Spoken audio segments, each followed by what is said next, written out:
Hey, how's it going? My name is Dennis Dimijola. Today I'm going to be talking about my choice pick for South Korea. Today we have Choo Ja with her album My Heart is Beautiful, performed with the backing band Black Butterflies. So I'm particularly proud of this album, mainly because of what I had to do to find out about it. K-pop is very popular, but I'm not a big fan of K-pop, so I thought maybe I just need to dig a little deeper into the music history um, for South Korea. Now, when I say K-pop, I'm talking about groups like BTS or Blackpink, and those are very mainstream as far as international scopes go, uh, but not really my taste in music. So I'm proud of this because I had to watch an hour and a half, an hour and a half long documentary on YouTube on South Korean music history, and I'll actually link it in the description below because I mean it was just very informative, and also has a lot of other artists that you're welcome to check out. So I'll put the link in that below. But also the fact of the matter is that like this is just one of the albums that's mentioned briefly, and they play a snippet, and I was like, okay, that's kind of good. And so I did a little digging to first find what that song was, find what the album was, and then find where it's available. And apparently, this album is not that accessible. However, I own a copy, and also the cover just looks really cool in general. I bought this, imported it from South Korea, and it came with a little sticker, which I have attached onto the back of my computer. Getting a little bit into the history before I get into the music. Choo Ja was originally in a trio group from the 60s, fashioned similar to Diana Ross and the Supremes, kind of a Motown girly pop group. And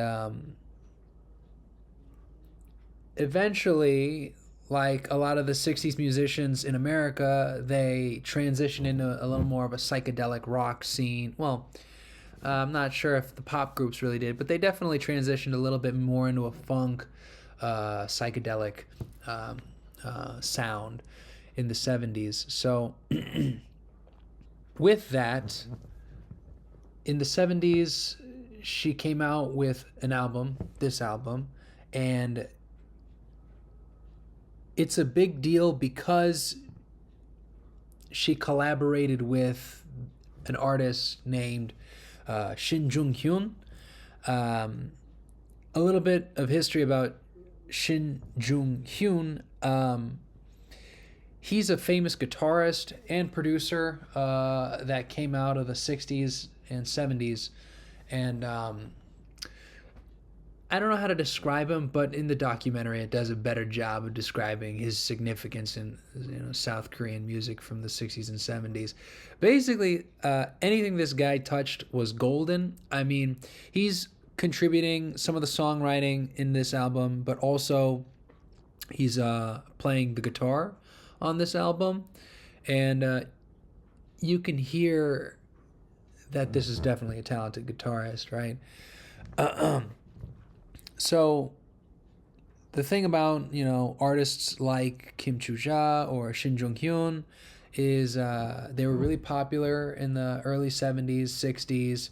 There was a burgeoning music scene in South Korea, but eventually another authoritarian government suppressing, censoring anything that may lead people, citizens, to question the government's policies, practices, lack of ethics. I think the way that they started to censor Choo Ja in particular and other artists was accusing them of marijuana use. With the whole psychedelic scene, it's pretty easy. They're like, oh, it sounds like music somebody on weed would make. I mean, they might have been smoking weed for all I know, but I think it was a little harsh. Me personally, I think an authoritarian government is a bad thing, but that's just me. Um, but to get into a little bit about the music, I still don't speak the language that the lyrics are in, so I don't know what the lyrics are about. I'm sure it's very poetic, very deep, very dope. Um, but what I can say for sure is that the music's good. I'll give you a little more of my thoughts on that. Um, the music on this album have a very funky feel, psychedelic feel, but also ballads. On top of that, I think the singing is very versatile. Kim Choo Ja, the vocalist, is she demonstrates versatility, not a whole lot of versatility, but I also think that with pop artists coming out of this music scene, which was predominantly driven by not concept albums, but more like here's an album with a bunch of hit songs. Um, so the fact that she's trying different styles of singing is kind of a big deal, I think. But yeah, like I said, there were ballads, so very traditional music from that time. Not to say it's like folk music, but just like the ballad style of singing is more conventional. I'd say it's more conventional. So, um, she has a song, and I don't remember which one it was. It's on the album. It's a short album. You should listen to the entire album, anyways. But there's one song in particular where she has like gritty vocals, kind of similar to punk rock vocalists. Now, I don't listen to a whole lot of punk, so I couldn't name an artist off the top of my head. An artist that does come to mind is Betty Davis, the funk musician. She's got a bit of a grittier sound to her singing, but most of the album is smooth, soulful singing. I just think it's interesting that she took a chance with these grittier, with this edgier sound. So I want to highlight additionally the first song on this album. Again, I don't know what it's called because I listened to it as a whole, and also it's all in Korean, so I couldn't tell you what the song is called if I wanted to.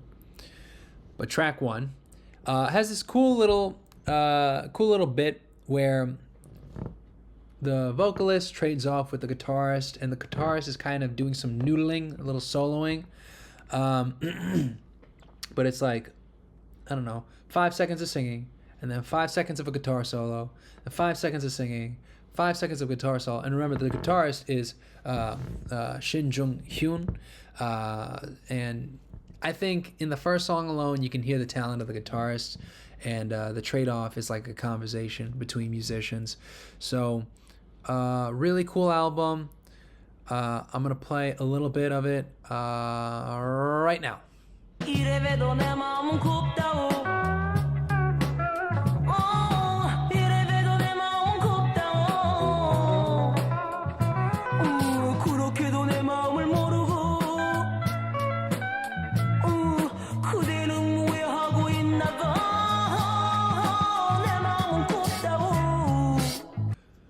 Okay, yeah. So that was that little exchange that I was talking about, and the rest of the album also demonstrates a high level of technical skill from the musicians. I also think that the songs are very, very catchy.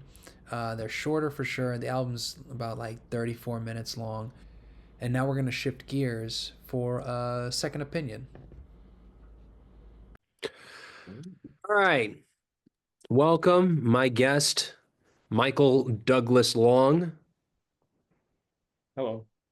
So today I had him listen to the album, um, and we're gonna get his thoughts on that. My computer here. Where do you want me to start?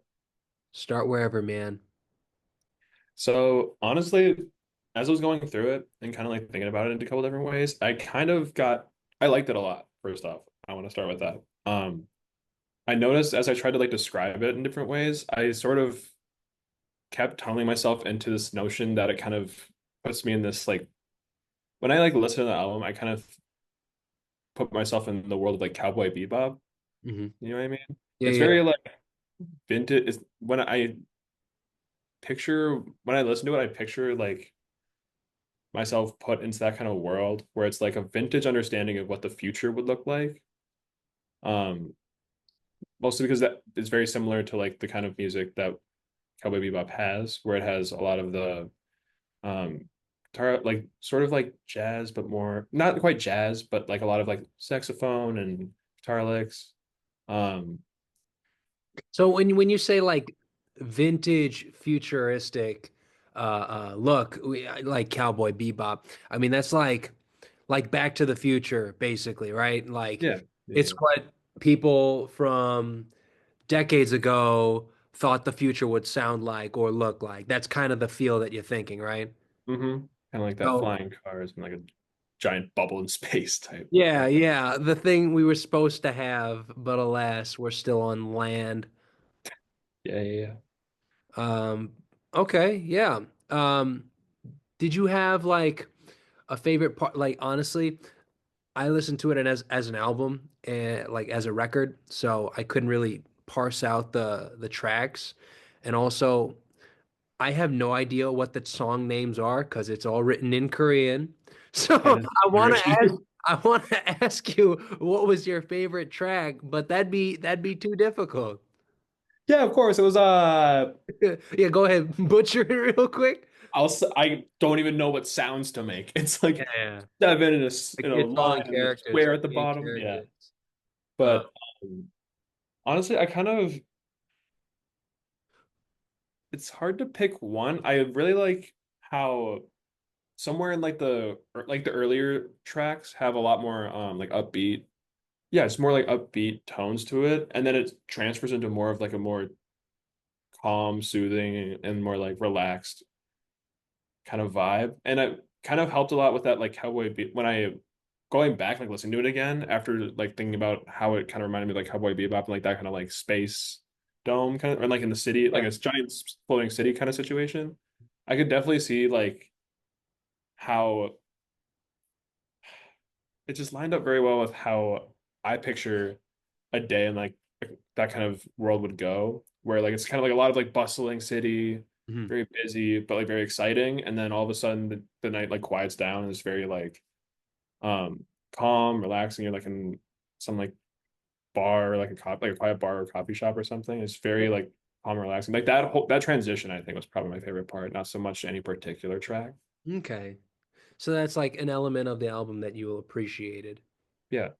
So just to clear up, or just for my understanding, you sort of see this as an album of an album with the imagery of an urban city nightlife, right? So like Hmm. initially it starts off very exciting, but then eventually even the night dwellers are calming down, right? So that's kind of the imagery you're seeing, and with a little bit of cowboy bebop imagery as well. Would you Yeah. say that's kind of where what you're Yeah. I mean that I think that sums it up pretty okay. well. Okay. Um, yeah, did you have any other thoughts? Let's see. I guess one other thing I didn't mention, the reason I like picked the album in like the country's album in the first place, because you Yeah, know, you had so many countries that I could choose from. you're right. I thought it was interesting, um, like as we're going through, I feel like K-pop has made a giant surge in the past few like 10 years or so. Mm.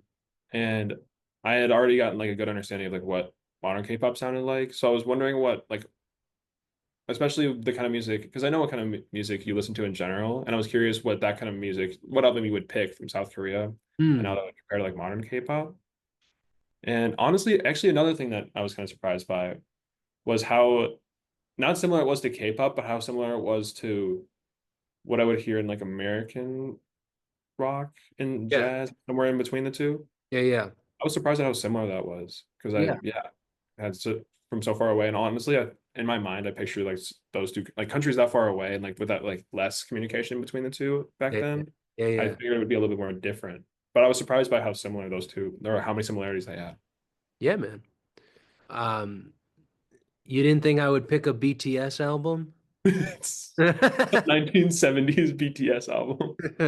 Yeah, no, that's a pretty fair assessment. Mikey, thank you very much for coming on the show. Yeah, Uh, of course. Thanks again for watching. Um, I don't care if you like, comment, or subscribe, but I hope you enjoyed the video. I'll see you next time.